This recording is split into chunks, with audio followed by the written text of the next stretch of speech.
Subscribe करो Dilip धर्मविद्या entertainment channel के घंटी के निशान के जरूर दबाओ। हम सब ऑडियो वीडियो देखवा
रामनगर श्यामनगर कोना काली अब भौजी के देह लगन सोना चांदी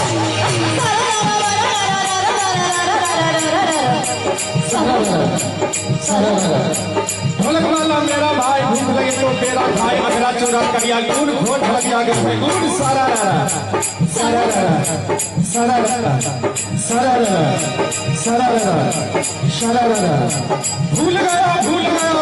भैया भूलन भैया कलकत्ता में जाके देखो काली मैया भूलन भैया भूलन भैया कलकत्ता में जाके देखो काली मैया के चाहे दूध बतासा काली मैया के चाहे दूध बतासा कोई लच कोई गाय कोई